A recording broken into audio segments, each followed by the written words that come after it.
በትላንትናው ዕለት እንግዲህ እነ ሮቤልን ሄርሜላ ካገኘች በኋላ በጣም ብዙ ነገሮች ተፈጥሯል። እጅግ በጣም በሚገርም ሁኔታ ሄርሜላ ወደ ሆስፒታል አቅንታ ነበረ። እንግዲህ አብዛኛው ሰው ማለት ይቻላል ተደብድባለች ብሎም እንግዲህ የራሱን ሀሳብ እየሰጠ ይገኛል። ምንድነው የተፈጠረ? እያንዳንዱን ነገር እነግራችኋለሁ። በዚህ ሰዓትም የት እንዳለችና እያንዳንዱን ነገር እንግዲህ በዚህ ቪዲዮ እናነሳለን። በተለይ እንግዲህ ስለ አብርሃም ደግሞ አብዛኞቻችሁ ስትጠይቁ ነበረ። አብርሃም ምን ላይ ደረሰ? እስካሁን ድረስስ ምን ላይ እየደረሰ ይገኛል?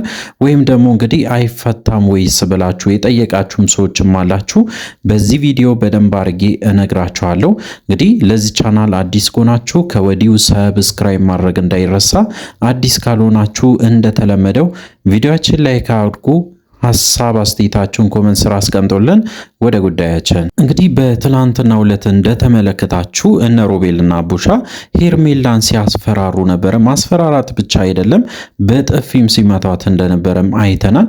እሱ ብቻ አይደለም እንግዲህ ያው እንዳያችሁት ከሆነ በስተመጨረሻ አቤልም መጥቶ አቤልንም ጭምር እንግዲህ በጣም ሲያስጨንቁት ነበረ። እንግዲህ ሐሳባቸውን በደንብ አድርጎ ተናግሮ ሄዷል ማለት ነው።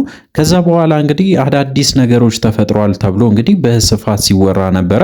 በተለይ እንግዲህ ሄርሜላ ወደ ሆስፒታል እንዳቀናችና ሆስፒታልም ገብታ ተኝታ እንደነበረ በጣም ብዙ ነገሮችም እንደተፈጠሩ በተለይ እሷ ላይ የሆነ ነገር ጉዳት ደርሶ እዛ እንደሄደች በዛ ምክንያት እንደሆነ እንግዲህ በስፋት ሲወራ ነበረ። እንግዲህ አንዳንድ ሰዎች በተለይ ሲያነሱ የነበረው አቤል በተለይ ያው በስተመጨረሻ ቢያገኛትም ከዛ በፊት ግን ሮቤል በደንብ አድርጎ ሲመታት ነበረ። ያንን ደግሞ በቪዲዮ አልቀረጹም ወይም ደግሞ ተቆርጦ ነው የተለቀቀ። ለዛ ነው እንጂ በጭራሽ እንደዛ አልተወም። አቤል እንግዲህ ባይደርስላት ኖሮ ከባድ የሆነ ጉዳት ሊደርስባት ይችል ነበረ ብሎ አብዛኛው ሰው እንግዲህ ሐሳቡን እየሰጠ ይገኛል። ነገሮች እንግዲህ ለማጣራት እየሞከርን እንገኛለን። በተለይ ምንድነው የተፈጠረ አሁን ሴት ናት የሚለውን ነገር አጣርተናል ማለት ነው። አሁን ላይ እንግዲህ ሄርሜላ ቤቷ እንደምትገኝና በተለይ ከዚህ በፊትም ያው እንደምታውቁ አብርሃም ጋርዶች ብሎ የቀጠራቸው ሰዎች ጋራ እየተነጋገረች እንደሆነና እነ ሮቤል ላይም ጉዳት ለማድረስም እያሰበች እንደሆነ መረጃው ደርሶኛል ማለት ነው። በተለይ እንግዲህ ለነ ሮቤል የሚደርሰው ነገር ይሄ ነገር በእርግጠኝነት ለነሱም በጣም ስለሚጠቅማቸው በዚህ ሰዓት እንግዲህ ሄርሜላ በጣም ትልቅ ሴራ አስባ እየመጣች ስለሆነ ከወዲሁ ቢጠነቀቁ የተሻለ ነው ብዬ ነው የማስበው። ነገሮች እንግዲህ ክርር ብሎ መጥቷል። በዚህ ሰዓት በተለይ እጅግ በጣም ከባድ እየሆነ መጥቷል። በየቦታው ማለት ይቻላል አዳዲስ ነገሮችን እየሰማን እንገኛለን። ምክንያቱም ባለፈው እንግዲህ በተለይ አቤል ሲደበደብ ነበር። አቤል ተደብድቦ ከዛ በኋላ ደግሞ በትላንትናው ዕለት በተመሳሳይ ሁኔታ ሄርሜላም ልትደበደብ ነበረ ወይም ደግሞ እንግዲህ ተደብድባለችም ተብሎ ያወሩትም በጣም ብዙ ሰዎችም አሉ። እንግዲህ ነገሮች ውስብስብ ሆኗል። አብርሃም ከታሰረ በኋላ በጣም ብዙ ሰዎች እየተፈላለጉ ይገኛሉ። አብርሃምን እንግዲህ እንደ መነሻ አድርጎ የራሳቸውን ሐሳብም እያስፈጸሙ ይገኛሉ ተብሎ በስፋት ሲወራ ነበረ።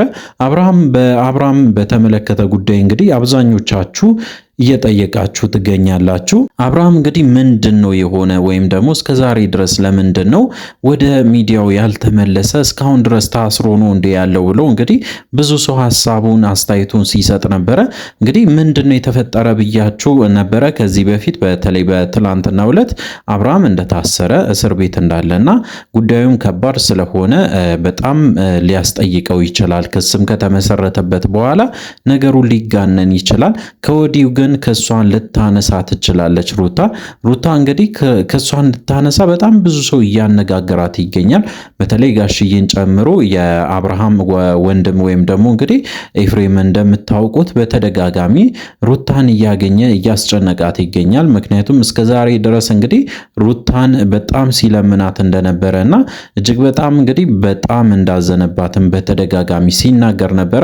ምክንያቱም ደግሞ እንግዲህ እንደምታውቁት ያው አብርሃም በጣም ብዙ ጥፋቶች አጥፍቶ ቢሆንም ይሄ ነገር እንግዲህ ጠንከር ያለ ውሳኔ ነው የሚወሰንበት። ምክንያቱም ፍርድ ቤት እንግዲህ እንደ ቀልድ ስለማያይ በስተመጨረሻ ትልቅ ውሳኔ ሊወስንበት ይችላል ብዬ ነው የማስበው። በሌላ በኩል እንግዲህ እነ ሮቤል በደንብ አድርጎ ጨዋታዎቹን እየተጫወቱ ይገኛሉ። በተለይ ሄርሜላን በደንብ አድርጎ እያስፈራሩ የሚፈልጉትን ነገሮችን ሀሳባቸውን በደንብ አድርጎ እየገለጹ ይገኛሉ። እንግዲህ ያው እነሱ የመሰላቸውን ነገሮችን በተደጋጋሚ እያደረጉ ይገኛሉ። በተለይ እንግዲህ ኦዲየንሱ በጣም እየደገፋቸው እንደሆነ አይቻለው። በተለይ እንግዲህ ሮቤልም በጣም ብዙ ሰው እየደገፈ ይገኛል። ምክንያቱም ከዚህ በፊት ሮቤልም የምናውቀው በማየውን መንገድ ነበረ። አሁን ላይ ሮቤል ተቀይሮ እንግዲህ ለሩታ በጣም በማሰብ ነገሮች እንዳይወሳሰቡ በስተመጨረሻ እየመጣ ነገሮችን ለማስተካከል ጥረት እያደረገ እንደሆነ አይተናል። በተለይ እንግዲህ ሄርሜላን አብርሃም አጠገብ እንዳላየሽ ካየውሽ ካሁን በኋላ እገልሻለሁ ብሎ እንግዲህ በግልጽ ሲናገር ነበረ። ይህን ነገር መናገሩ ብቻ ራሱ እንግዲህ በጣም በጣም እንደተቀየረ በደንብ ያሳያል ማለት ነው። በሌላ በኩል እንግዲህ ሄርሜላ የራሷን ውሳኔ ወስናለች። እሷ እንግዲህ እንደምትለው ከሆነ አብርሃምን መተው እንደማትፈልግና እስከ መጨረሻው ድረስ በዚህ ጉዳይ ላይ እንደምትፋለምም ጭምር እንግዲህ በደንብ አድርጋ ስትናገር ነበረ። እንግዲህ በትላንትናው ዕለት ሆስፒታል ገብታለች ወይስ አልገባችም ብላችሁ ከጠየቃችሁኝ ወደ ሆስፒታል ሄዳ እንደነበረ ያው መረጃው በእርግጠኝነት ደርሶኝ ነበረ። የሄደችው ግን በሌላ ኬዝ እንደሆነና እንዳልተደበደበች በዛ ላይ እንግዲህ በሆነ ኬዝም እንደሄደች ያንን ኬዝ ደግሞ ሚስጥር አድርጎ ይዟል። በተለይ አቤልና ሄርሜላ ያን ሚስጥር እንግዲህ ለማንም መናገር አይፈልጉም። የደበቁት ትልቅ ሚስጥር እንዳለ ግን በደንብ ያስታውቃል ማለት ነው። ከዚህ በፊት እንግዲህ የደበቁት ሚስጥር አለ ተብሎ በጣም በስፋት ሲወራ የሄርሜላ እርግዝና ሊሆን ይችላል ብሎ በጣም ብዙ ሰውም ሲያነሳ ነበረ። እውነቱን ለመናገር እንግዲህ በአብርሃም በተለይ እጅግ በጣም የምናዝነው ሁሌ የተደበቀ ነገር ውስጥ ሄዶ ዘሎ ይገባል። የማያውቀው ነገር ውስጥ ዘሎ ይገባል። በስተመጨረሻ እንግዲህ ይቅርታ ይጠይቃል ወይም ደግሞ እባካችሁን አገዙኝ ብሎ ይመጣል። ያ ነገር ደግሞ ትክክል አይደለም ብለን እንግዲህ ከዚህ በፊትም ስንናገር ነበረ። አብርሃም እንግዲህ ነገሮችን ካጠፋ ካበላሸ በኋላ ነው ወደ ራሱ የሚመለሰው። አሁን ላይም ቢሆን እንግዲህ ያው ሄርሜላ የያዘችው ትልቅ ሚስጥር አለ። ያ ሚስጥር ደግሞ ከአብርሃም ጋራ ምንም አይነት ንግግር አላረጉም። ከአቤል ጋራ ግን ሆን ብሎ በደንብ አስቦበት በየቀኑ ማለት ይቻላል እየተገናኙ ሆስፒታል እየተመላለሱ ይገኛሉ። ይሄ ጉዳይ ምንድነው? በደንብ አጣርተን እንግዲህ ትክክለኛ ጉዳዩን ለእናንተ ለማድረስ እሞክራለሁ።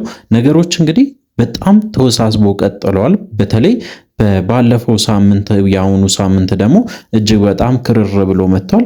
አብርሃም እንግዲህ ይፈታል ወይስ አይፈታም ብላችሁ ለምትጠይቁ ሰዎች በተለይ አብርሃም በዚህ ሰዓት ሊፈታም ላይፈታም ይችላል።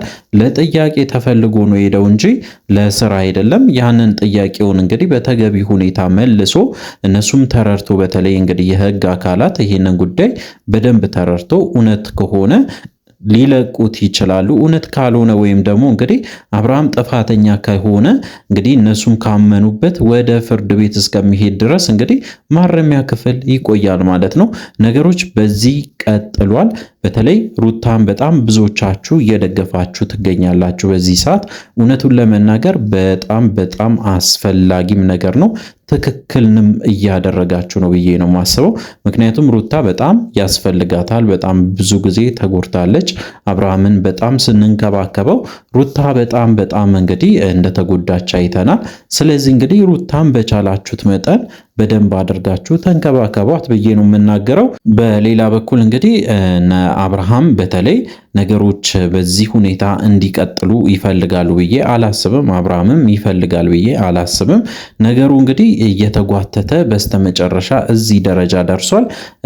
ያው እንግዲህ ሄርሜላ ያለውን ነገር እስከዛሬ ድረስ እንግዲህ ከኛ ደብቃ ብዙ ነገሮችን እያደረገች እንደሆነ ለማየትም እየቻልን ነው። እንግዲህ ነገሮችን አጣርተን የደበቀችው ሚስጥርም በደንብ አድርገን ለእናንተ ለማድረስ እንወዳለን። ስለዚህ እንግዲህ ለዚህ ቻናል አዲስ ከሆናችሁ ከወዲሁ ሰብስክራይብ አድርጋችሁ ጠብቁ። አዲስ ካልሆናችሁ እንደተለመደው ቪዲዮአችን ላይክ አድርጉ። ሐሳብ አስተያየታችሁን ኮሜንት ስራ አስቀምጡልን። በሚቀጥለው ቪዲዮ እስከምንገናኝ ድረስ በያላችሁበት ጤናና ሰላም ይሆነላችሁ።